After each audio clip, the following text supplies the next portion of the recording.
Yes,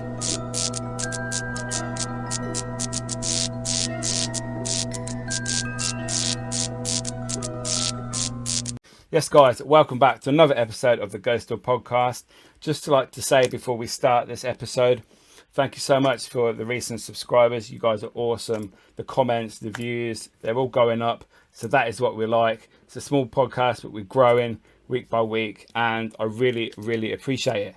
Now, this week's guest is a lady that lives in the land of magic. We have Emma from weird Wiltshire. Hi everyone, nice to be here, and I'm always up for a chance to chat ghosts with people.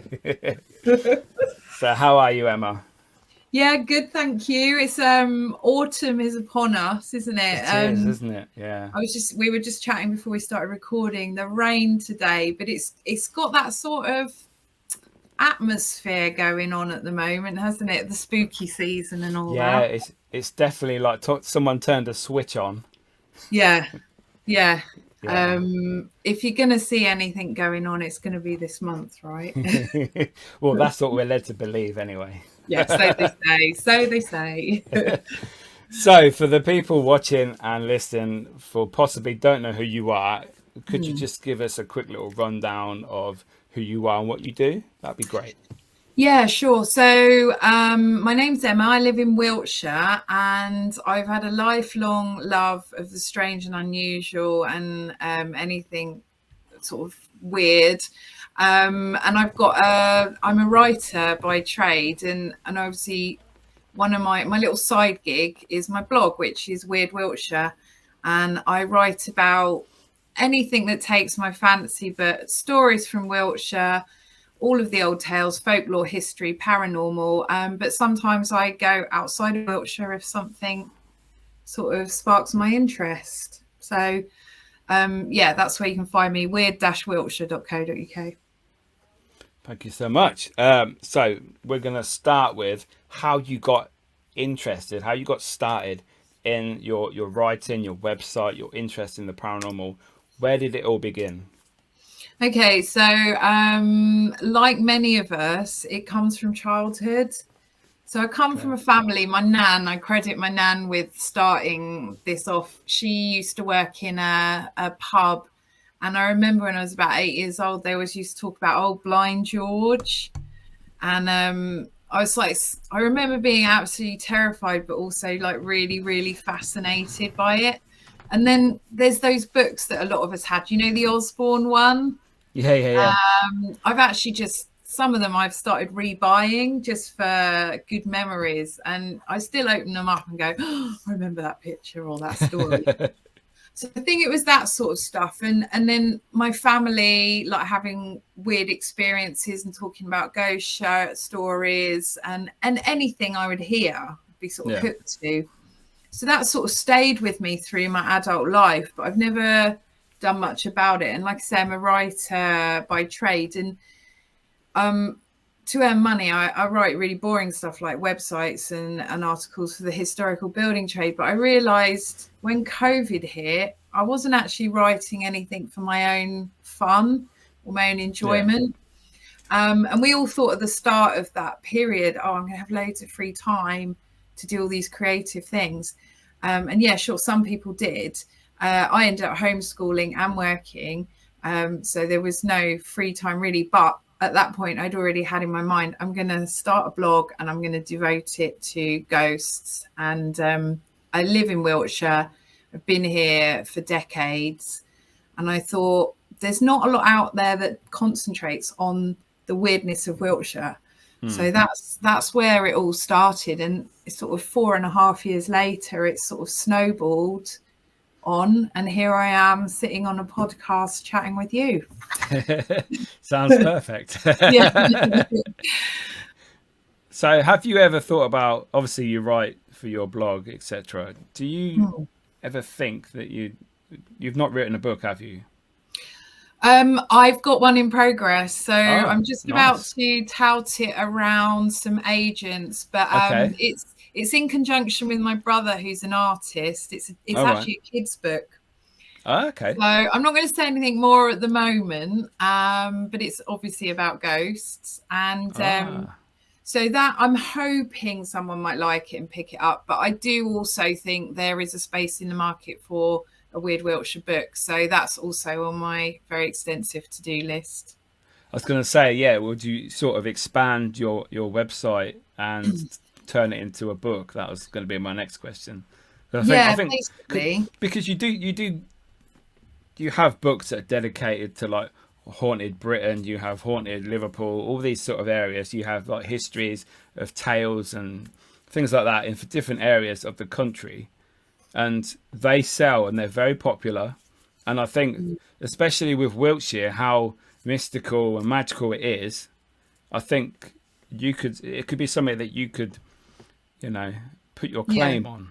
I think, yeah, there are a couple of books out there about haunted Wiltshire. Some of them are just reiterating the same old sort of stories, but in a slightly different tone. But I think what I would like to do is bring together all the elements. So not just the ghost stories, but the stories, sort of information about the crop circles. I know whether you believe in them or not, but we've got to cover it. The crop circles, the ley lines, the black dogs, the UFO sightings, the various haunted sites, obviously, the folklore and the history. There's so much here. And I know I've said it before, and I think people who champion other counties are probably going to want to shoot me for this, but I think it is the weirdest county in the British Isles. So, comments to Mickey, because I'm sure that some other people are going to say, no, it's not. no, it's definitely. I mean, I've driven through there on the way to Cornwall because my family are Cornish. I used to spend a lot of time down there. Oh, okay. So driving through there up and down many years when I was younger, and recently when I get the chance, to pop down that way. But Stonehenge is a place I'd always wanted to go to. Yeah. And obviously, I'm sure you've written lots about Stonehenge and the powers of the ley lines, the supposed connection that goes straight through to the ancient Ram Inn, etc.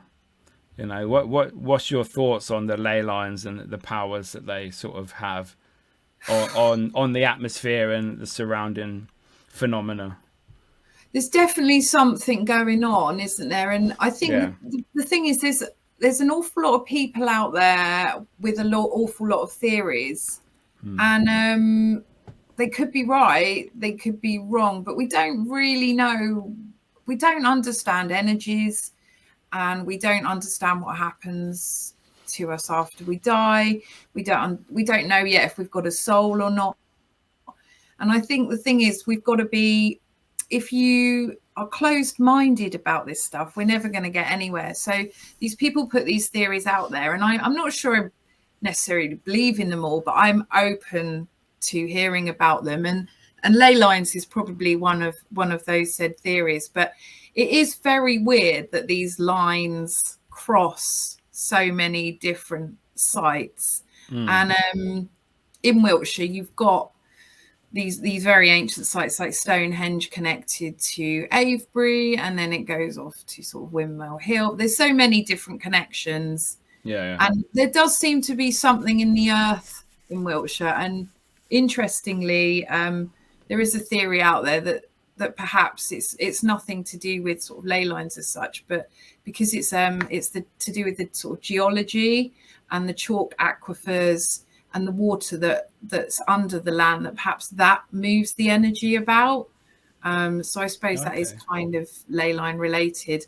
We're not sure though, are we really? I need to do a deeper dive into ley lines before I actually really give an opinion on it. I think people just put it down to our ley lines. That's all they really say about that sort of area. I mean, like you've probably already mentioned about UFOs around that area.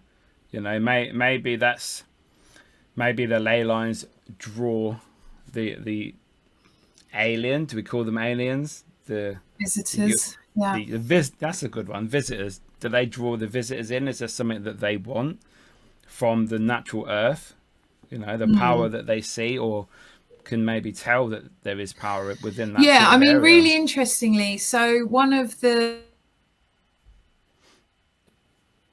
hello, I lost you there, sorry, internet went down. One of the subjects I've covered quite a lot is the Warminster thing. I don't know if you've heard of it, but it was this huge UFO event in the late 60s, and it went on for years into the 70s, when this little market town of Warminster experienced hundreds of different UFO events over the course of a few years.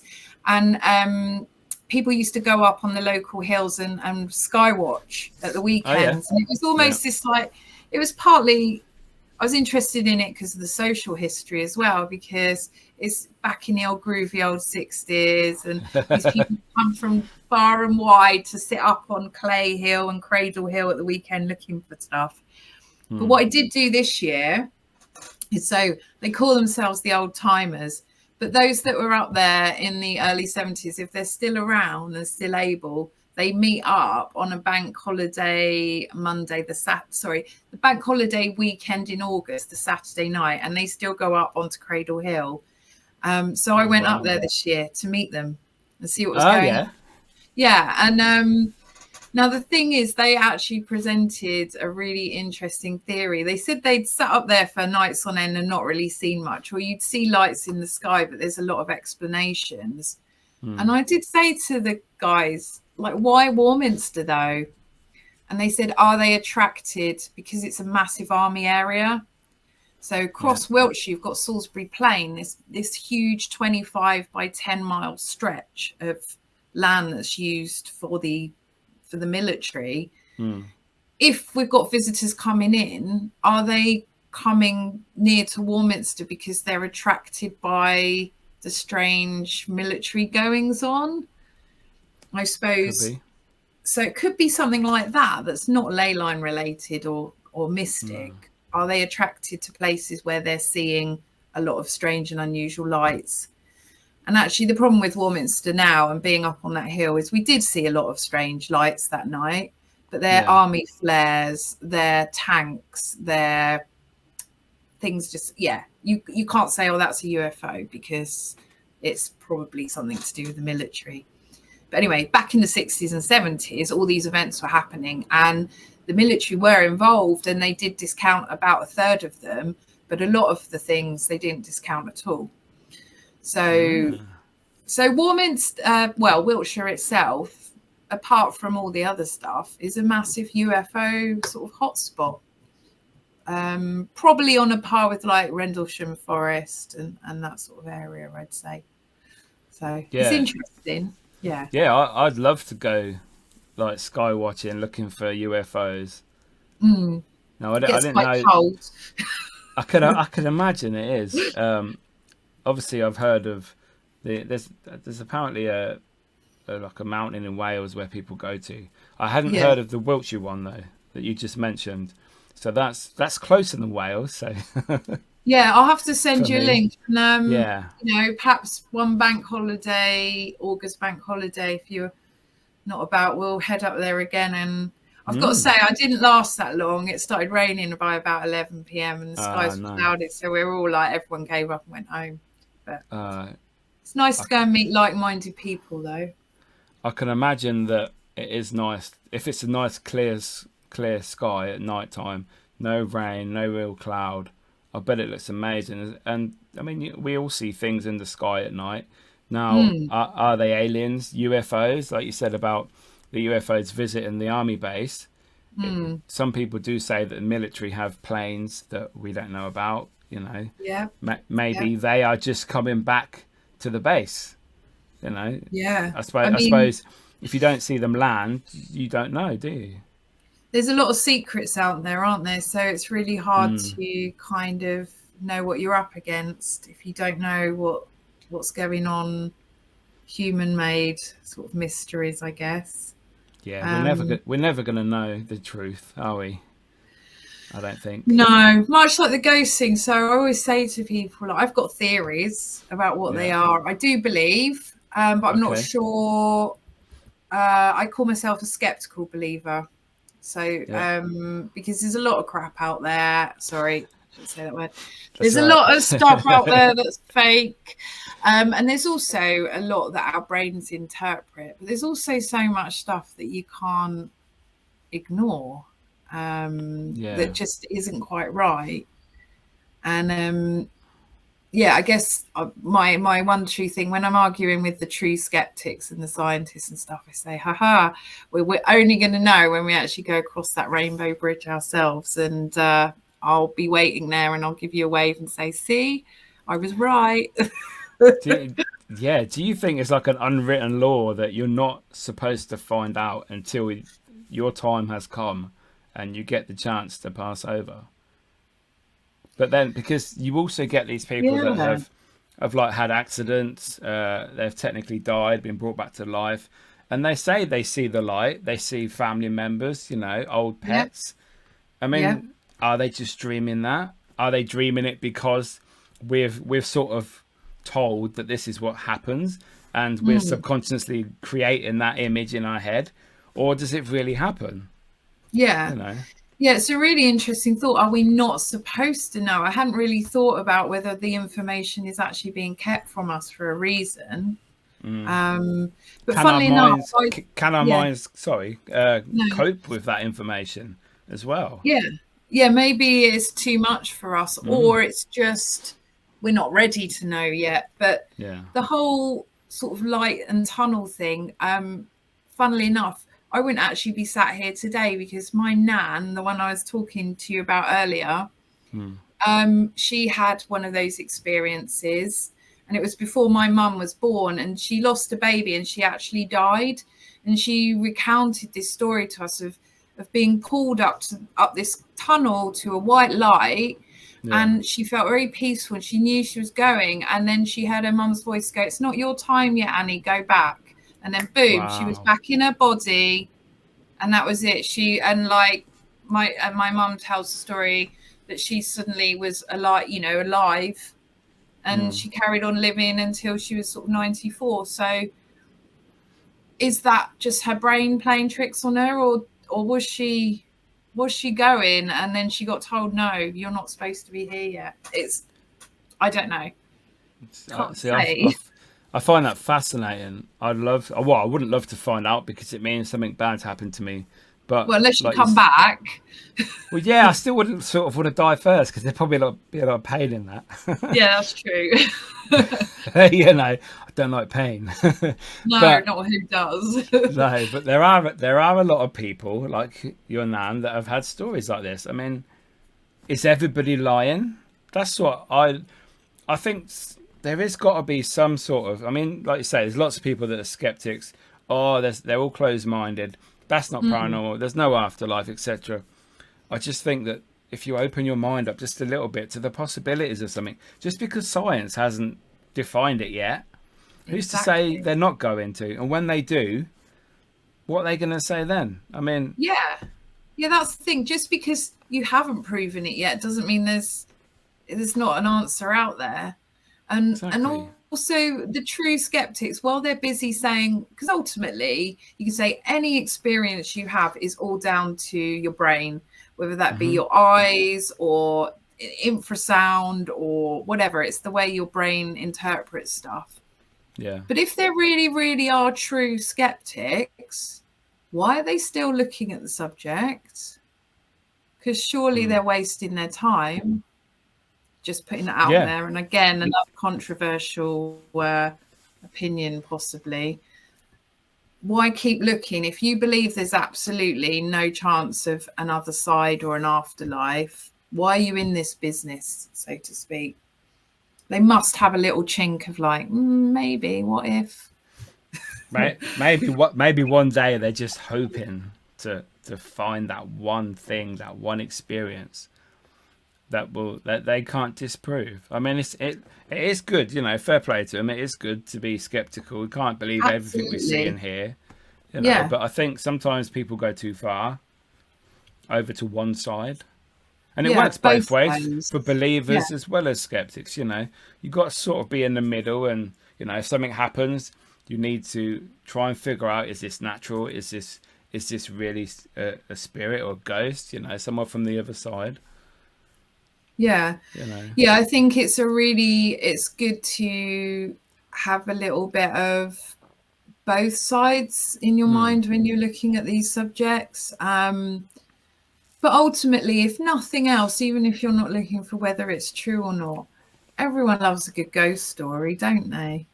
Yeah. I mean, there's not many people who don't want to hear about them. And I think that's where I come in, is I'm not an investigator and I'm not here to prove or disprove stuff. I just love the stories. Yeah. And I like collecting them together and telling them to people and then letting people make their own minds up. And just, I think as well, it's really important for our social history that these stories are actually put down somewhere, because they get lost. And a classic example, there's a blog I recently wrote about a place called Mildenhall, which is in North Wiltshire. Okay. And following me publishing the blog, somebody local had read it, and she said, "Oh, my great granddad used to tell a lot of ghost stories, and my granddad took them on, and me and my family remember them all." She said, and she told them to me, and I've added them to my blog. Now, we realized if she hadn't passed that on, those stories would have died with her. Yeah. And those stories from the 19th century, probably before, because they were ghost stories of one of them was this little lane, Ghost Lane. It's not called that anymore, but it used to be. And I was like, I'd come across it. I was like, why is it called Ghost Lane? There must be a story behind it. And she said to me what it was there was a big plague pit in a field just off of this lane.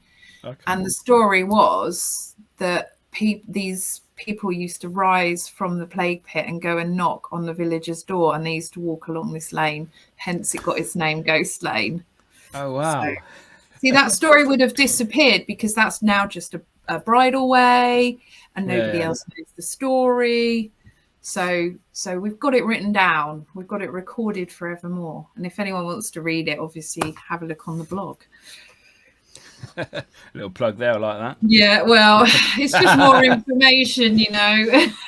No, it's good. I mean, I love the old ghost stories. That's what everybody. You remember your nan or your dad when you were little telling ghost stories about, you know, in the local village. There's a bloke or there's a woman. Yeah. I mean, there's one up near me. There's it's called the World's End Pub. It's about 5-minute drive for me. It's on like a main back road, like an A road. And the story goes that at midnight, there's a lady that appears in the middle of the road to make you crash and die because she's lonely and she wants a husband. So, you know, apparently she only appears to men. Mm-hmm. And obviously, when I first got into ghost hunting, etc., do you know how many times I went up there at midnight? Did you? I did not see her. She did not appear. No, nothing.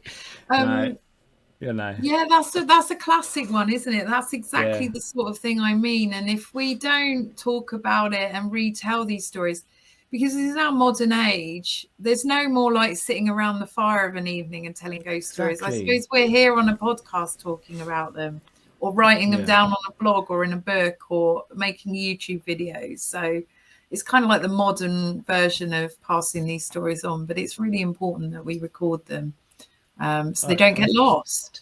100%. And also, what if in the future that lady that you're talking about, the ghostly lady in the road, if nobody talked about that, and then in, I don't know, 10 years' time, some guy's on his way up that road and she appears.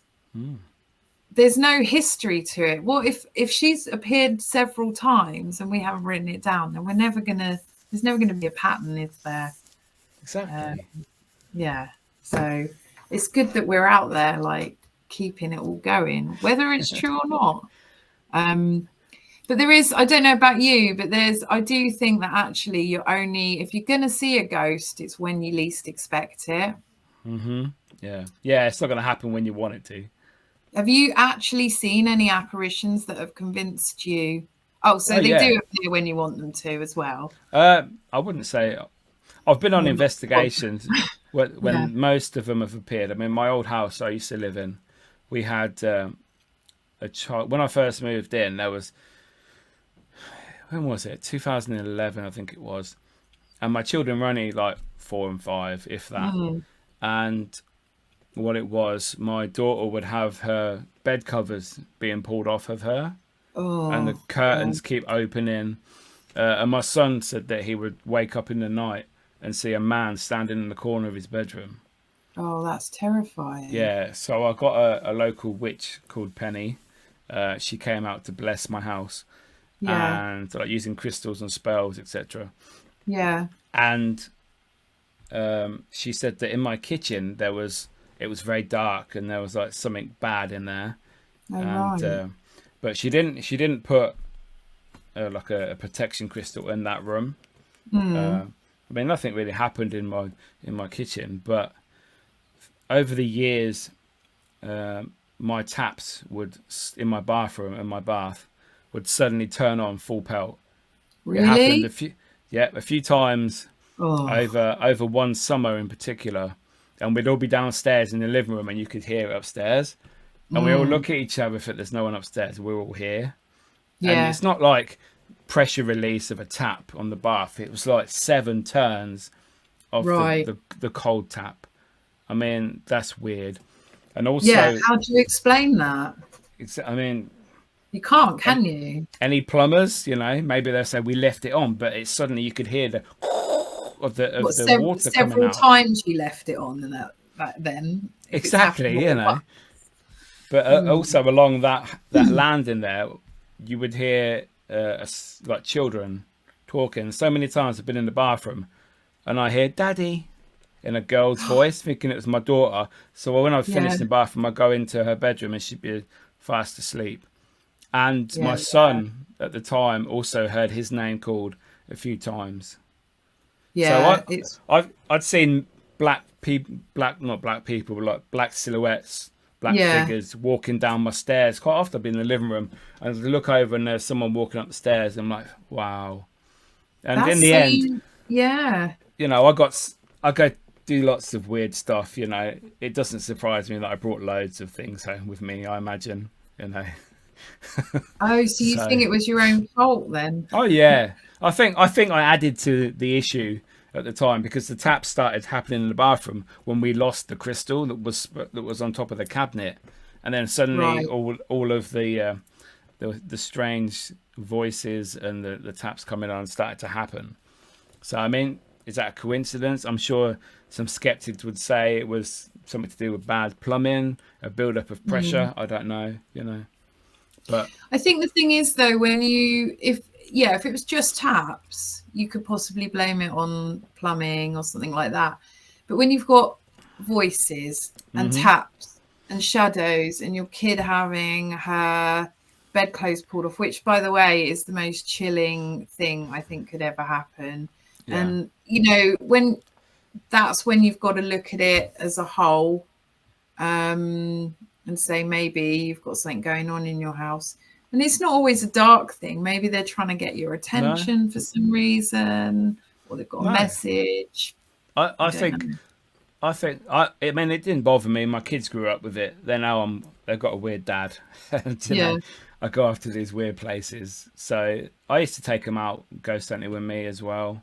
So Mm, they're not too bothered by it, to be honest. Which was yeah. quite lucky because it could scare children. But Yeah. I think if they understand, I mean I think that's the main point. If you're only afraid and scared of things that you don't understand. So if you can understand Yeah. things, I think it makes it a lot easier to be okay with or to accept it or, go along with it. Yeah. I mean, I will admit, I've always been absolutely terrified of ghosts. Fascinated, but terrified. However, I think since I've been doing the blog and really got into it and talked about it so much, Mm. I'm not as scared of it. I like that saying, it's not the dead you should be afraid of, it's the living. It's so true, especially in this day 100%. and age, eh? Oh, yeah, it's terrible. I think So I'd rather be a ghost. yeah, I think it's I still wouldn't like to wake up at 3 a.m. and find one looming over me, but I think I'd be less worried if I saw one in the middle of the day or it was like in the evening. But it's that, yeah, I still think it would be really scary if it was the middle of the night and you're fast asleep, that you get poked or something. Yeah, I don't like that. No, I would not like that at all. I mean, and, yeah. Yeah, you're saying about the daytime. How many ghosts have you seen? We've probably seen loads of ghosts. We don't realise. Yeah, I know. Walking about doing their day-to-day things. Yeah, and I do. So I'm not a psychic, but as a sort of, I am an empath, certainly, and I pick up on other humans' energies. It's sometimes quite annoying, and I had to leave my previous career of working with people with learning disabilities because just picking up their energies all the time, it was really exhausting. So I have got that, and I go with my gut feeling on stuff in life, and I feel like I get sort of told stuff, and if I listen to my gut feeling, it's normally the right way forwards. And I do feel when I'm out and about, people around me, and part of me, the pragmatic part of my mind goes, it's just in your head, you're imagining stuff, you're thinking things. Or is it though? I'm up in the woods. I live in the countryside. I've got my dogs. I used to have horses. I'm always out in the open countryside, and I'll go up into the woods and I'll suddenly go, oh, there's someone with me. And I feel like they're just there. And I'll get just these feelings. So again, not psychic, but definitely if you tune into it and you are quite a sensitive sort of person, you feel them about, don't you? I don't know if you do, but I bit like you. When I'm on investigations, quite often I pick up on the feelings that they felt. So basically, like an empath, but it's normally the negative. So feeling sick, feeling pains in certain places of my body, and it normally coincides with the location I'm in. Okay. So I've had that quite a few times. I've had to leave like rooms and that and buildings because I'm feeling so ill. That's scary, huh?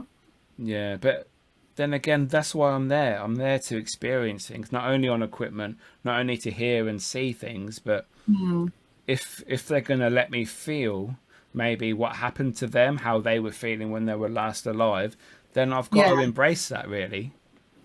Yeah, if that's the way that you're being communicated with, I guess you've got to embrace that, because other people, it's different ways, isn't it? But I think by being open to it, you're almost letting it happen to you, which is, and like you say, you wouldn't be much of an investigator if you're like, I don't want to know. I'm running away. Yeah. Your YouTube channel would be really dull if you were like there for 30 seconds and then off again. Yeah, just screaming. So you say you don't really go out investigating. Have you ever been on investigations at all? I went on my first ever investigation was to the Ram in Gloucestershire. And I went because of the blog. I was like, okay, I feel like I'm not really a night owl. I like to be in bed at night and asleep. But I was like, I've got to do this. And I was like, I might as well pick one of the most potentially scary places in the country. And I dragged my brother along and two friends of mine who wanted to have a go. And we went with an organised group because we thought it's our first time. It might be, it's probably a good idea. Yeah. We happened to go on Friday the 13th. I just picked that day. Coincidence. And I have to say, again, Rash, one of my friends who came, he's an engineer, so he's very skeptical, and he also deals a lot with so his job is fitting call buttons like in care homes, the whole systems. So he knows about radio waves and how things work, and so it's really good to have him there as a technical person, but a skeptical technical person. And there's me and my brother who are kind of like definitely more believers, and then Steve, who was somewhere in the middle. We had a really interesting night there. There's a lot of stuff I'm kind of discounted, but there was something that, if you want to hear about it, that I'm still to this day, the four of us are unable to explain. So I think it's the bishop's room. Okay, yeah. So we were split into two groups over the course of the night and sent off to various places to do various things. And we went, our group were in this bishop's room, and there's a chair in the corner there. And there was another couple with the four of us. And the lady, she sat down in this chair. Nothing much was going on. She said afterwards, she went, "Oh, I feel really sick. Oh my God, I'm going to throw up. I've got to get out of here." And she like ran off, and you can hear everything in that place, can't you? She went off down the stairs, and we could hear her in the bathroom, like heaving, like she was going to be sick. For some reason, her husband didn't go off to see she was okay and left her do it. And he went, "Oh, that was a bit weird. I'm going to sit in that chair as well." And sure enough, he sat in that chair. He started getting the chest pains. He felt sick. And then he had to do a quick exit and went off down to the loo as well. Oh, wow. So me and the rest of the gang are like, "Oh, okay, something weird going on." Rash is like, "I'm going to sit in that chair as well." And he did. And he had it, but not as strong. But he said he felt pressure in his chest. So at this point, we're like, "Oh, it's, psychosomatic. You tell yourself you're going to sit in that chair and this is going to happen when you feel it." Anyway, so that group, that was over. We went off somewhere else, and we didn't see the other group that were there that evening before this. And we're in another room. They went into the bishop's room. We hadn't communicated with any of them. Yeah. And then we could hear voices, and then we hear people coming down the stairs in the toilets being sick again. Wow. And so it happened to them. Afterwards, we went up, we met with the group. We went, "Were you guys okay? What happened?" And they said the two of them that sat in that chair had these physical feelings that made them leave, exactly the same as our group. So my question is, why have you got two separate groups that didn't know about this chair and this sensation? Why did all these people get that same physical feeling going on when sitting in that chair? Two separate groups. I kind of can't explain that one, and none of us could. So from the people in your group, it could be suggestion, like you say. Yeah. They've seen it. You expect that to happen to you. You're going in to sit in that chair to see if it does happen to you. And in your mind, the back of your mind, you're thinking, "Oh, this is happening." Yeah. Could be that. But like you say, if it's the other group as well, and you've not communicated with them, then that's very interesting. What was in that room? Layer. Yeah. There's definitely, and my brother said to me, he's quite sensitive as well to sort of stuff going on. He said to me when we were sat in the barn there, he's like, "There's someone over by the door. I can sense him. I can see him." And the woman who was running the whole affair had said to us, "Right, if you take photos, take 3, because you'll find that 2 will be fine. The third one, you'll have something on there." And sure enough, we took photos of where he felt something was going on. And I'm sure, again, open to interpretation, 2 photos, absolutely fine. On the third one is this weird, like, shadow hand and a bit of a face that you can see. Oh, wow. So again, how did that appear? And we've also got weird shape. We took photos. There's weird, like, light shapes on the carpet that weren't in 2, but they were in the third. So there was lots of very strange things going on, even if you discount like how sensitive cat balls are that were just going off willy-nilly. And I was kind of like, not sure about that. And obviously the tech equipment throwing words out there, I suppose if you're being skeptical, you could say, well, is it picking up on radio waves and just pulling random words out of the ether? And we were like, maybe table tipping. They did a session of that. The table was tipping, but again, humans have energy. It doesn't mean it's anything paranormal. Perhaps it was tipping. Subconsciously moving. Yeah, but I couldn't be sure that someone else in that group who had their hands on the table wasn't pulling a fast one. So I can't. To me, that's not Exactly. evidence. Was there people from the team on the board as well, on the table? No. Oh, okay, that's good then. I was gonna say, So that's because fair enough. But there you were did. people with us that we didn't know. So I can't say for sure. I don't think our little group of 4, none of us would have been doing tricky things. But I can't say the other people there weren't. No, yeah, it's always good to do things like that with people that you trust. Yeah. Because at least you can rule out half of or 50% of the fakeness straight away. If you've got people that you know they wouldn't do that, you know that they're there for the same reason as you, just to see what happens, see if you experience anything. So I mean, I think it's important to trust people that you're working with. Yeah, it must drive you slightly nuts as an investigator to see all those people out there that you know that they're just coming up with fake stuff, because it's discounting what you're doing as a real investigator, isn't it?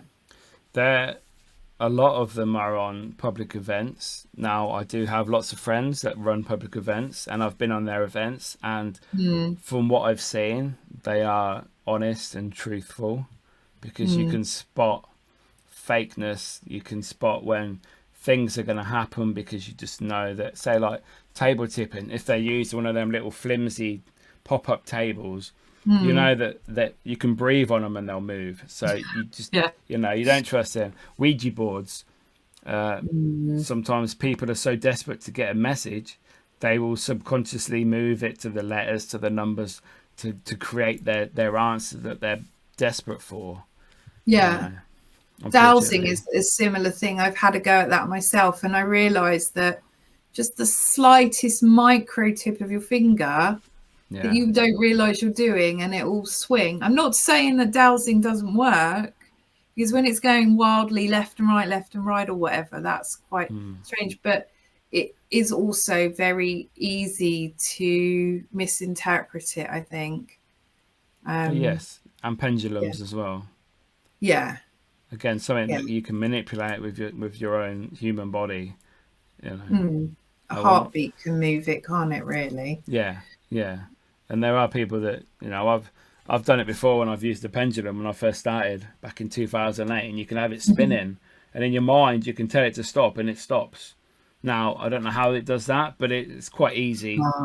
Yes. So, but then again, I'm manipulating it. I am holding the string, the chain, whatever the pendulum is attached to. So it's me manipulating it. It's not necessarily a spirit doing that. So I try and discount anything that can be, affected by us. Really. I mean, that's an interesting subject in itself, the power of our own minds to be able to move a pendulum in circles when we command it to. I know. So, but that's a whole different thing. So what got you into the paranormal in the first place then? Well, it's really, like I say, just going back to those childhood things and just the stories. There was no like ghost at the end of your bed, like waking you up at night or anything like that. Or had you seen a ghost as a child? I have had a lot of experiences, and I'll tell you about one that sticks in my mind. Is a family holiday story, actually. So the interest was already there, but this is one that I roll out because it was a funny story. My family went up to Boroughbridge in Yorkshire for a family holiday, and my mum, this was back in the 80s, so I must have been about 8. I think my brother was a couple of years younger. My nan was there, the dog, and my mum and dad, and we went to this cottage, and it was a little it was back then you used to hire your cottages out the back of the newspaper. There was no sort of online stuff. So my mum had rented this cottage. We went up there. I'm from London originally. We packed up at like 3 a.m. or something like that, because dads in the 80s always wanted you on the road early, didn't they? Yeah, miss the traffic. So we're on the road on the way up to Yorkshire, and I remember obviously it was an early start, and we got there, and there was this cottage, and it was really cozy, but it had somebody's stuff in it. It hadn't been cleared out as such. There was this little front room sort of study, and it was really warm. I was really tired. I remember I just curled up on the sofa there and went to sleep for a little bit. And I woke up and I could smell like pipe smell, the smell of a pipe. It's quite distinctive, isn't it? Yeah, and it was a nice, warm, comforting feeling, but it felt like to me that there was somebody there in the room with me, but I thought no more about it. Now, this cottage had sashed windows. So anyone that doesn't know what they are, they're the old Victorian windows that you sort of pull down on a pulley. And they go up and down. So it had these sash windows. And unusually for Yorkshire, it was actually a really warm week when we were up there. So at night, my mum had left some of the windows open ajar. And running alongside this cottage was a track with a load of potholes. So about 4:30, 5 in the morning, these empty tipper truck lorry things would go along this track, go on the potholes and make an almighty racket. First night we're there, the first lorry went down and my mum said she heard the windows go 1, 2, 3 throughout the house, the ones she'd left open. Yeah. And she said it happened on the several nights we were there that they'd left the windows open. They'd hear that first truck and the windows would go down. So anyway, we're only there a week. The day we left, the woman came along and my mum said, oh, we've had a lovely week here. She said, the only thing is it's really noisy when those trucks go by. And the woman said, oh yeah, well, they're going up to the quarry. They start work at that time. She said, of course, this was my dad's house. It used to annoy him. He used to get up as soon as he heard them, he'd get up and shut all the windows. And he died a year ago that week. So it was his house. And then after we left, my nan didn't tell us this at the time. She was in a bedroom downstairs and she had a bit of insomnia. She said she used to she heard the windows shut and then she'd see this black shadow go into the bathroom. And at first she thought it was my dad. She said, but then she realised no one ever comes out. So every night these windows would go down and the shadow would go into the bathroom and not come out. And we look back at it and we go, that's the guy, that's who was living there. He's just doing exactly as he did when he was alive. And that story's always sort of stuck with me because it's not a nasty one, but it's a one that can't be explained. And my dad, he's an ex-policeman. He's not someone that with fanciful notions and stuff. And he was like, that's what happened. Yeah, unexplained. So that's a story that's always stuck in my head. And like I mentioned earlier in the podcast, the story of old Blind George in the pub that my nan used to work in and just stuff like that. It all weaves together, doesn't it? And then before you know it, you're into ghosts. But of course, we're probably a similar-ish age. I don't want to make you older than you are. But is it the grey beard that does it? No, don't look at my grey hair. But I think Most Haunted came along, and what was it? What was that ghost show that came out on the BBC that scared the living daylights? Ghost Watch. I must have been about 13 or 14 when that came out, and I thought I shit saw myself. That. Yeah, so did I. I thought I saw that spirit and I was absolutely petrified. I didn't realise it was fake. Pipes it was called, I think, wasn't he? That's it, yeah. Pipes, that scared the hell out of me. Yeah, and then Most Haunted came along, didn't it? So we've been fed all these little tidbits of ghostliness that have kept us all interested.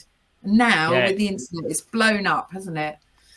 It has, and Most Haunted is, I can thank Most Haunted, whatever my opinion of them now. Yeah, well, it's probably not a good opinion, but the fact they did get me into it. I used to sit there with my mum and dad watching Most Haunted, and I was like, wow, look at that. That's amazing. Look, there's a footstep. Oh, there's an orb, Yeah. And then Derek was talking with Sam, and I absolutely loved it. Because when Ghost Watch was on, I wasn't into the paranormal or anything like that.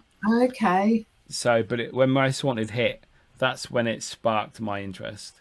Right. And so, if it wasn't for them, I wouldn't be doing what I do now. So, I've got to thank them. And they started most people's journeys into the paranormal anyway, I think. Yeah, Most Haunted, as much as we look back at it and go, the fakery and stuff, it was like, if nothing else, it was really entertaining. And yeah, it started a whole run of stuff. I don't know. It used to just bring a lot of joy to my life to sort of watch it and enjoy it. Yeah, especially the lives when they'd be on for 3 hours, and it used to be normally a weekend, a special Yeah, occasion, wasn't it? And you'd get all your snacks Halloween. and that, and yeah, Halloween, it's Friday the And 13th. yes, and they've done they did some lives. I've unfortunately don't get as much time as I like to listen to and watch YouTubes, but I saw that you went to Pendle Hill, and they do a live up there as Oh, well? that was one of their famous ones in the old Mm, barns up there, which yeah, I believe have been knocked down now. So I don't think I didn't see them anyway. But no. yes, but Pendle Hill, amazing place, Did absolutely you amazing. you had a good night up there, did you? Yeah, I thought it was just a hill, and that was it. I didn't realize it was like little villages around the Pendle area with all the different stories of the witch trials, and I found it fascinating when I was up there. I was up there for about 8 hours and visiting about Mm, four locations up there. right. So yeah, I want to go Yeah. back. It's very, very good. Even if you take the ghosts out of it, the history of that Oh place yeah, definitely. interests me greatly. I love, Witches. because behind every ghost story there is some sort of history that's always sometimes even more interesting than the ghost story that sort of follows it. So Yeah. it's always good to dig into things. I've got, on another note, I'm hoping Haunted Magazine, because I write for them, I'm hoping they'll publish it because I love it. But I've been looking into something called the Oddstock Curse, and Okay. it's a gypsy curse that was placed on a church here in Wiltshire. Oh And wow. as a result of it, it was initially 5 people died, but then another 2 died along the way. But it's actually digging into the history. So much of it that could be seen as a story is actually true. So the basis is this Joshua Scamp was hung for stealing a horse, but he was falsely All right. accused. He didn't do it. His son-in-law set him up, and he was hung. He was buried in Oddstock, which is a village near here. And every year, everybody was incensed by this sort of miscarriage of justice, because it Yeah. should never have happened. He was buried there, and every year the gypsies would come back to visit him, and it became quite a raucous affair. And the clergy were like, right, that's enough of that. And they stopped it by basically pulling up the briar roses in the tree that the gypsies had planted on his grave. And so it was the gypsy Ooh. queen who came along, and she cursed the clergy that were there, and she cursed 2 brothers that were the bachelor brothers who were involved. And all of these people sort of over the course of a year died off. And then she also cursed the church, and she said, if anyone ever locks this door, your end of days sort of thing. And for years, in fact, up until the 90s, the door was not locked. And there was one year back in the 30s, a carpenter who was replacing the door, and he was like, oh, it's a load of old nonsense. He locked it. Within 6 months, he was found dead in bed. And so it did go on. And then Wow. eventually in the 90s, the Bishop of Ramsbury turned around and went, right, I've had enough of this. So they all got together, and they made a new key for this church door. They got together, they all held hands, and they said, if this curse is going to strike us down, like, it's all going to be all of us together. And they locked the door. And only one of that group actually, and they all said prayers, obviously, and asked for the Yeah. gypsy curse to be lifted. One of that group did die within the year, but apparently he was on his way out anyway. So, but it does seem the curse has been lifted. And I went there recently, and but funnily enough, the door was unlocked. So maybe there are still believers, but it's the history behind it, the whole story of him being Yeah. hung in Salisbury, and the gypsies coming back year after year, and his grave's still there, and there is a rose that grows up behind it. So it's just a great little local story, really. Wow, that's fascinating. Yeah, Mm. never the the end result, never piss off a gypsy. You know, you never. I think that's something you should. That's something that's life. What's the word? A life It's good lesson. life advice. Yeah, don't piss off a gypsy. But yeah, I watched a video recently that you were in Grovelly Woods. Is that how you say it? Grovely, Grovelly Woods. yeah, the Yeah, witches' where woods. there are 4 witches and a woodsman Mm-hmm. apparently are in Mm-hmm. there. Yeah, so So it's a really old ancient woodland, and I think it's possibly the only one in the country that's actually got a Roman road running through it. yeah, That's paved as well. And the reason it's got tarmac on it is because in World War II, it was used, like I said to you earlier, Wiltshire's got a strong military connection. And in World War II, there's bunkers in there, and they used to store a lot of ammunition, and the army were close by. So they paved it. So you've got this beautiful old woodland with all these massive oak and beech trees with this road going through it. And there's various stories up there. I've been up there a lot. I was up there in lockdown one evening with my friend. I should say it was when we were allowed to go out walking with one other person. yeah, And we would walk through, and there were like bubbles you'd be walking along. We were with the dogs, all fine. And then suddenly birdsong would stop. You'd get this feeling, and I get this prickles coming up the back of my head, and that's normally a sign I feel like when somebody's nearby. yeah. And both me and Anna look at each other and go, oh, it's something near, keep on walking, and then suddenly the bird song's back, the atmosphere lifts. So there's these sort of pockets in the wood. And there's a friend of ours who we call the secret psychic because she doesn't like anyone knowing. She won't go up there anymore. She said there's some sort of darkness up there. Yeah. The connection with the trees is the story is of the Hansel sisters, who were Danish sisters, and they were blamed for an outbreak of smallpox that killed off, can't remember how many exactly, it was about 167 people, and they got blamed for it. And the story goes that they were hauled up to the woods, bludgeoned to death, and they said the people who were quite ignorant back then obviously said they were witches, they'd caused it, so they buried them apart so they couldn't conspire from beyond the grave. Yeah. And these massive beech trees have grown up on top of where they're supposed to be buried. So you can go up and visit the trees, and one of them you can leave offerings for. And up in the woods, people have said they hear, it's a real strong female sort of energy. If you stand within the circle of one particular tree, you are safe. They protect you, particularly if you're a woman. But there's people have been spotted up there. There's been sort of voices heard on the Roman road. People feel like they've heard Roman soldiers walking along there, or I'm guessing could be World War II soldiers, but the marching sound.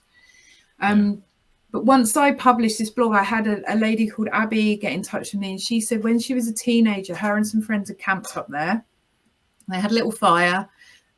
Being about 13 or 14, they'd only taken 1 2-man tent and a few bottles of hooch or whatever it was. Anyway, the evening was sort of calming down. Some of them had squeezed into the tent. Some were around the fire falling asleep. And she said they woke up. And this wood, there are no roads nearby. There's no houses. There's nothing.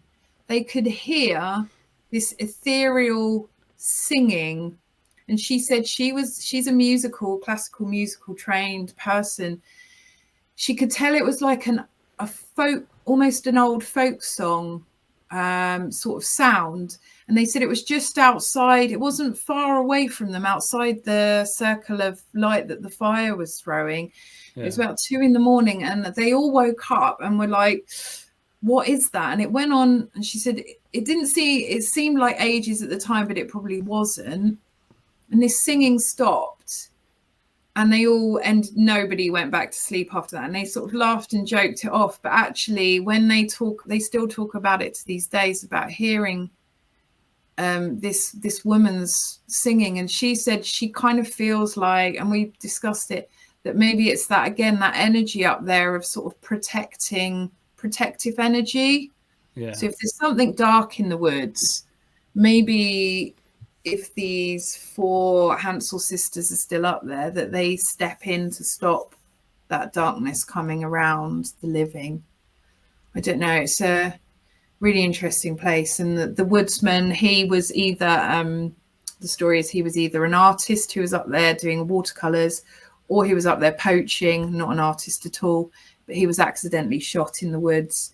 And it said you sometimes see him behind trees. You'll hear snapping of branches and things like that sort of noise when you're near. So, I mean, if you're looking for somewhere to go in the night, I know some groups have been up there and they always report it to be quite a scary place, but I'm not going up there with you. Damn. I'll go in the day. I'll show you where it is, but I'm not going up there at night. Go over there. I'm going home. Yeah, we're like, bye. Take your tent. Go away. Yeah. So yeah, there's I love investigating woodland forests because I think they hold a lot of spiritual energy. Yes. You know, they do say that about like the wood nymphs and the fairies, etc. Within woodland forests, elementals. Do you think that's true? Do you think, from what you've experienced, because you say you go up there and you do feel entities around you sometimes? Yeah, I do think I've got a real strong connection to nature. I'm a real tree lover. I actually grow trees here at my house just to plant out for the planet. Oh, that's nice. Yeah, probably I think I'm on my 3rd year. I do about try and grow about 50 a year, and they get planted out on a local farm to sort of just grow more trees for the world. Anyway, so I've got this real strong connection to nature. I'm not sure if I think it's fairies or elementals or something like that, but there is something very special in those sort of places. And yeah, I'd love to believe in the Fae, because it's magic, isn't it? Yeah. And all that sort of stuff. So again, open-minded. I haven't had a fairy experience, but I'm not saying that they're not real. I'd like to think they are. And they're hiding under little toadstools and stuff. Yeah, they can do my gardening. Yeah, I'd quite like a house elf. Magic. Actually. Yeah. Dobby. Yeah, exactly. So we met at Parameet South this year. Yeah, we did. Yes, and your talk was amazing. Have you done any more since? And is there any more in the pipeline that you will be attending, giving talks on? I haven't done any more since. That was my one and only. Yeah. I'm open to anything in the future if anyone wants to get in touch, but I don't tend to go out actively looking for public speaking events because, quite frankly, it terrifies me. Me too. Yeah. But I'll do it. Yeah, it's not fun. Some people love it, but I'm not one of them. But I'm always sort of around on podcasts, and like I say, I was on with Sam Walks a lot up in Gravely Woods. That was my first ever YouTube event. I see that. Yeah. So, but I devote most of my life to writing, to be honest. That's my joy, and the research side of it, and being out. I always go to the location and get photos and hang out in daylight, I might add. So that's good. Yeah. But actually, one thing I should mention is we've started doing these this year. They're called History and Mystery Walks. So it's with a friend of mine, Professor Jasper. He's the historian / archaeologist. I'm I suppose I could call myself a bit of a folklorist, but they're free. Anyone can come along. And we've been to Avebury for a couple of walks. We go off for 3 hours, a group of us. He covers the history and the archaeology. I talk about all the ghosts and the weirdness. And we go off on these little walks. And we're running another one. We've got one at Stonehenge, actually, next Friday. So if you can get a day off work, Mickey, come and see us. Oh, nice. So we're going to cover the landscape, not the actual. Okay. We will cover the stone circles, but we're not going into the stones. There's so much in the actual landscape. I mean, there's 400 sort of Neolithic features within 2 miles of Stonehenge. Talking barrows and curses and all that sort of stuff. And there's obviously ghost stories from up there. And there's obviously a lot of weird stuff that goes on within the stones themselves. So if you want to meet me, if people follow me, they'll see that these walks come up once in a while, and you can just come along, and it doesn't cost any money. It's just for fun. Wow, sounds well good. Have you ever been into the stones themselves? Yeah, so not a lot of people know this. You can't go in there on a normal everyday basis unless you pay for one of the sort of private tours. But if you go up there for the solstices, you can go in and you can touch the stones. And the summer one is a massive sort of party. It's probably getting a bit old for all that sort of stuff, me now. But I love the winter solstice. So if you 21st of December, get up there. You've got to get up there early, and you go up there to see the sunrise, and you're within the stones, because it's a religious site, really, a spiritual site for the Druids and the pagans. So it's a good chance you don't get to be within the stones at other times of the year. So heads up, everyone, if you want to go in there. 21st of December is the next one. So can you just turn up, do you? Or you don't have to you got to pay anywhere? No, you have to get there early, because the car parks, they open up fields and stuff, and then you have to walk about 2 miles from the car park down to the visitor centre, and then about another mile up to the stones. So I'm always late, always like legging it to get there before the sun rises. But obviously, at least in the winter, it's a bit later, so it tends to be more like 7:30, 8:45. But I go up there. I normally have a friend with me or a couple of friends with me, and we run up there, and then there's a big ceremony with the Druids, and as the sun rises, it obviously hits the stones in just the right spot, and there's lots of singing, and it's just a really magical and lovely place, and you really do get a feeling of sort of one-ship with the land and the stones. Being with nature. Yeah, it's really cool. Yeah, so who knows what one day that is on my bucket list. I've not even been to Stonehenge in the daytime, so do you just wave at it from the 303 as you go past?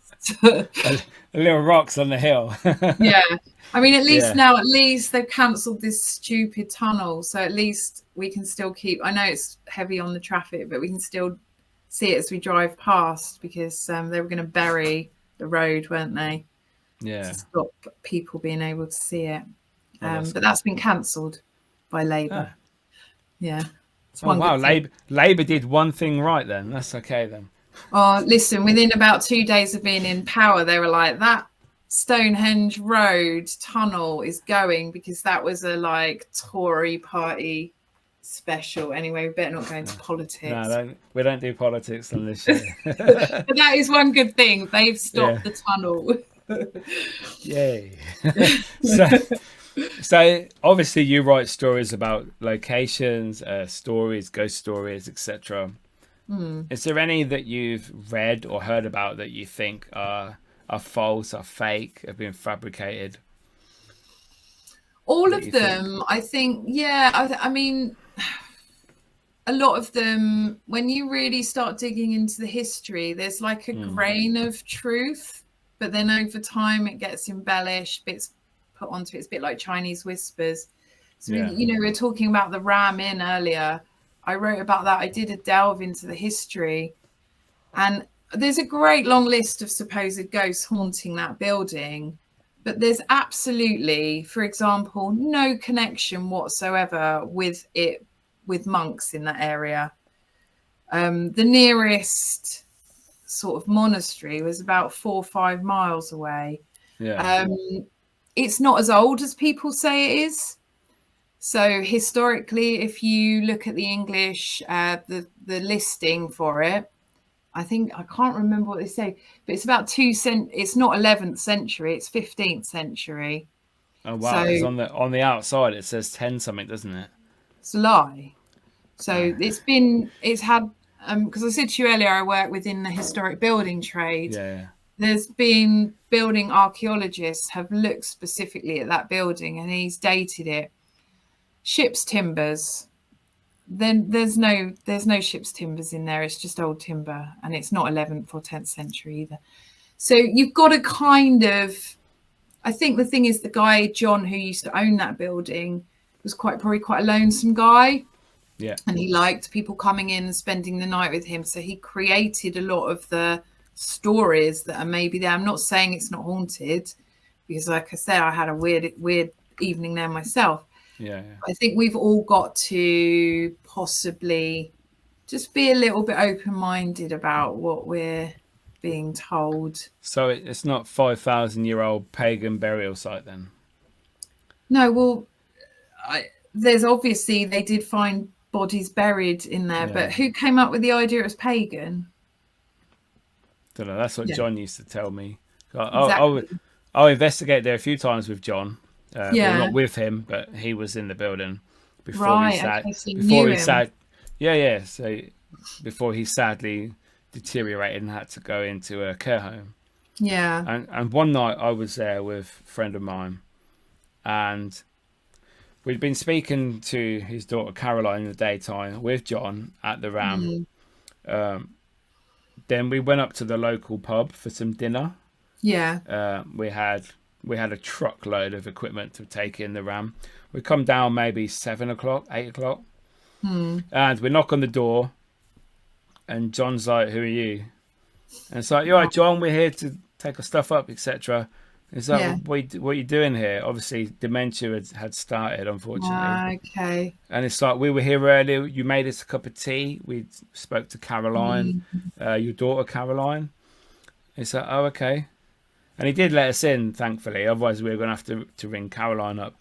But and then throughout the investigation, he used to have his telly on full blast, unfortunately. And when you're trying to investigate, just the other side in the bar area where we started, it's like, oh my God, it's really loud. So we kept going in there to ask him to turn it down. The first time he was awake, we spoke to him. He turned it down a little bit. Then it went back up again. Yeah. And then maybe an hour later, we went in there to ask him to turn it down again, and he was asleep. So we cheekily turned it off with the remote, and he didn't turn it back on. Now it was about 4 or 5 in the morning. We'd finished. Like we had, I think we had till 4. I think Caroline said. Luckily, we had paid her, because some people has been known to. You're supposed to pay John when you leave. Well, they weren't doing it because he'd forget. Right. Which is another story, but really sad. And those people should be ashamed of themselves. Yes. Anyway, from the area from the bar into that little room that had the old window that was supposed to be the oldest window in Britain that he used to tell us, and then into the living room where he would sleep. Yeah. It was locked, and that was the way out. So we were banging on the door, and unfortunately, it probably scared John. Yeah. Because he kept telling us to go away. You know, your demons, leave me alone. It's like, John, it's Mickey. Like, we're here. Yeah. We just want to leave. Please we're let alive. us out. Yeah. Yeah, we're not ghosts. We're not demons. We're nothing. We're just trying to escape. You know. Yeah. And unfortunately, because sometimes John would do the tour beforehand, and he would tell us that when he's downstairs, he can hear the bishop room door rattle, right, like as if someone was trying to get out. Now I think, this is only my opinion, that was guests trying to rattle the door to get his attention, right, in my because I've experienced that, unfortunately. And this is not being horrible to John or his memory or anything like that. We were there banging on the door, knocking on the door, speaking to John, trying to explain to him what was going on, and that we were finished. We'd paid to be there, you know, and we were trying to leave. Yeah. Now we were trying for like half an hour, and thought he was having none of it, and I thought, we're stuck here, you know. So, but luckily by the bottom of the stairs, there's those double doors, fire exit doors. Yeah. And thought, we'll get out there. We took all our stuff outside, and then we thought, how are we going to lock this? You know, because we don't want anyone just to come in, because he had people trying to break in all the time, because obviously he's vulnerable. Yeah. And so what we did, we shut one door, put the bolt down inside into the ground, and we balanced the lock, the bolt, so that when it hit something, it would drop. Right. And after about 10 minutes of trying it, it did. So we left it it was all locked up, and we filmed it that it was all locked. Yeah. You know, so. But I think John was the main attraction for the spirits. I've been back a few times since, and it's quite flat compared to what it was like. Now, I think if there is spirits there, his energy, you know, his love of the ram, because he is the ram. He's still the ram to today. Yeah. I think his energy, his soul, his spirit attracted the good and the bad to that location. Yeah. And, you know, I think it's such a nice place. It's a classic story, isn't it? That actually, if he was half asleep and then he'd had people rattling the door, and then in his mind he's not quite woken up, and then he's gone, oh gosh, right, yes, Mickey trying to get out, for example. Yeah. But lodged in the back of his mind, especially if there's some dementia and old age going on, is that door's been rattled in the middle of the night, and I told the demon to go away. And so I think it's just a reminder, timely reminder to all of us that sometimes there's definitely something going on there. There's a grain of truth to it, and some of the stories are true, but some of them are really, they're just not, unfortunately. Much as I'd love to believe it all.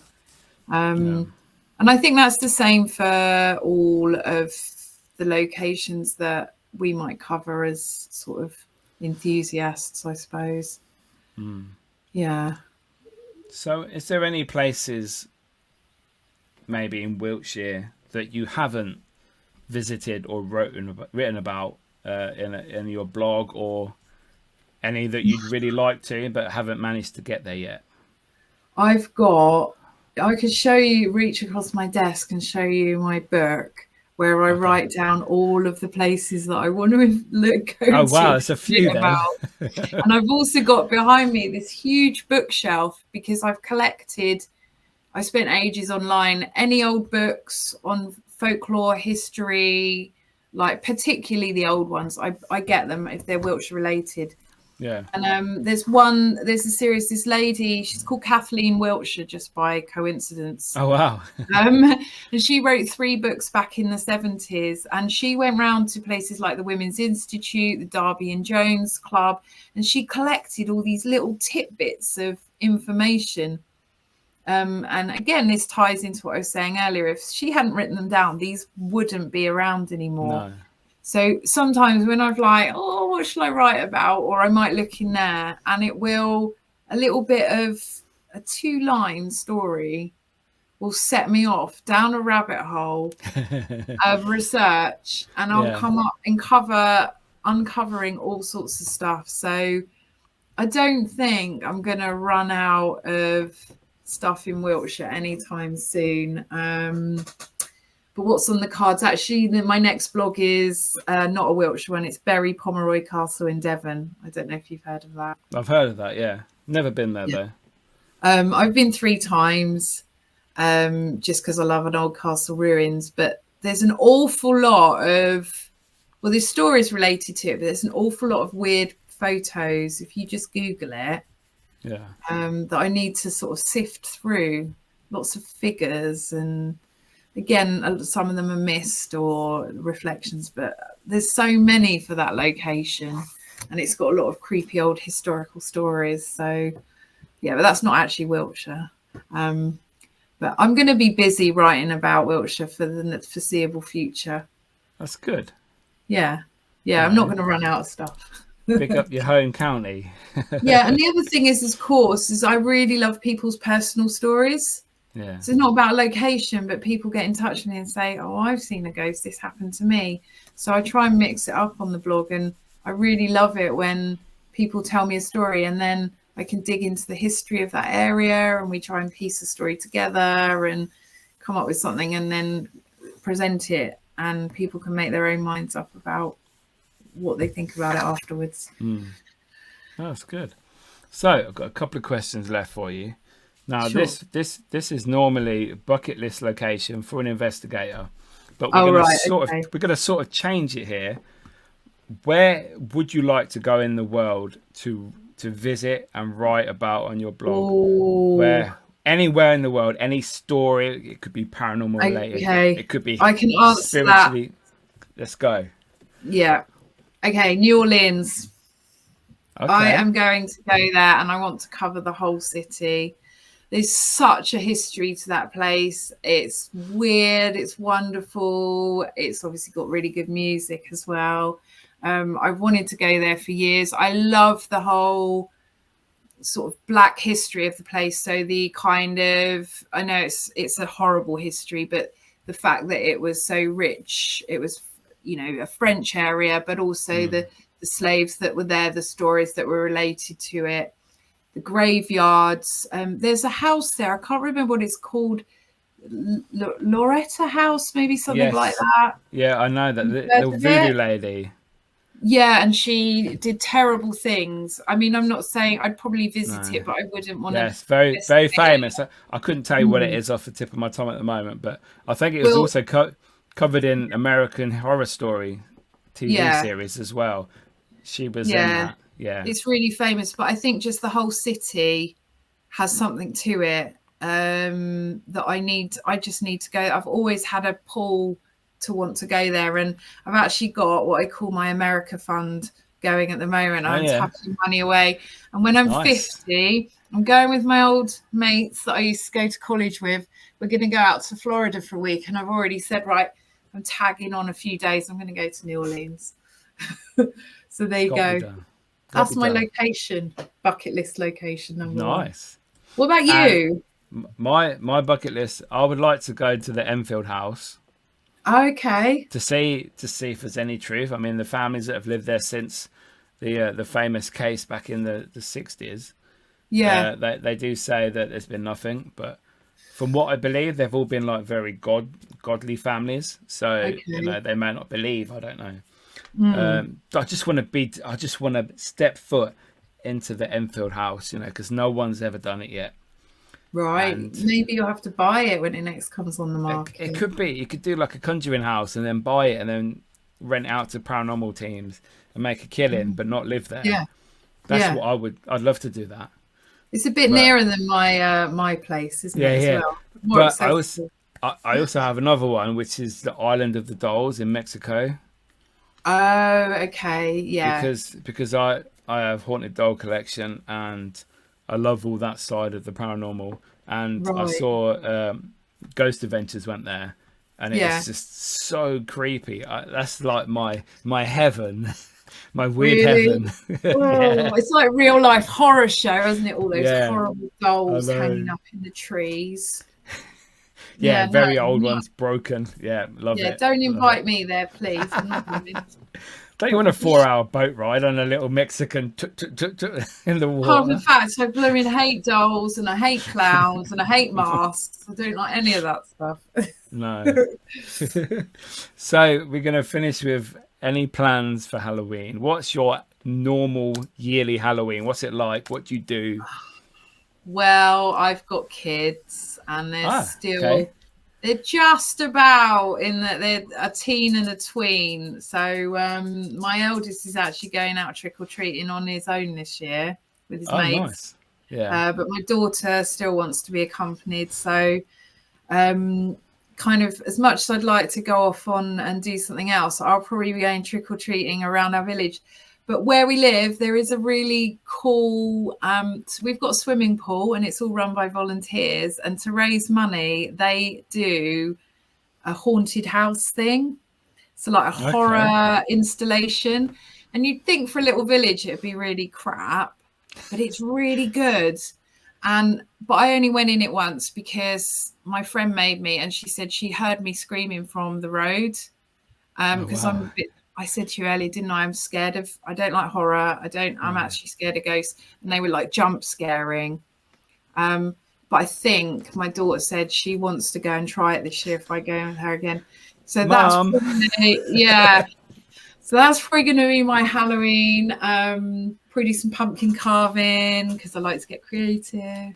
So I love all that. Yeah, that's brilliant. Yeah, it's fun, isn't it? And maybe when the kids are older, I'll go off and do something else. I want to run a ghost walk where I live one year because there's plenty of haunted buildings in this village. But what are you doing? You must feel somewhere weird. I'm at the moment I'm not doing anything.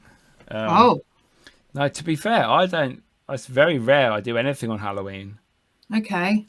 I think I've only ever done one ghost hunt on Halloween. That was a few years ago. It's normally because it quite often, obviously, only once every 7 years it falls on a weekend, like a Saturday night. Yeah. Yeah. So most of them are midweek, which is not a problem because you can book time off.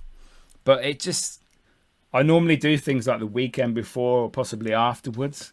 Yeah. I think last year I booked the day off work. This is going to sound really sad. I booked the day off work, and from like lunchtime onwards, I was watching all the YouTube Halloween specials of all the YouTubers I watch doing the ghost hunt. I was watching horror films on Netflix, horror films on DVD, and I did nothing apart from watch horror on telly. I loved it. Nothing wrong with that. It's a fun day if that's your bag.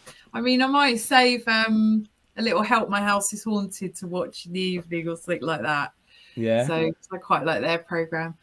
But I mean, maybe we need to say to all the listeners out there, where should Mickey go for Halloween? Yeah, I've actually got my mouth right now because you're going to have to go off and do something. I've booked time off as well because I've got to get my car into for service and MOT. So you can't go far then. No, it's only around the corner. Well, hopefully it'll be back. You won't go ghost hunting far if you've got no car. Well, hopefully it'll be back on the same day. Fingers crossed.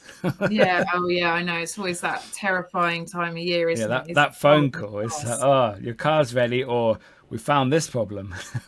Yeah, I've had old bangers my whole life, so I've always got I'm sorry, your car's failed. It's like, right, how much is it going to be to get it through? How much do you want?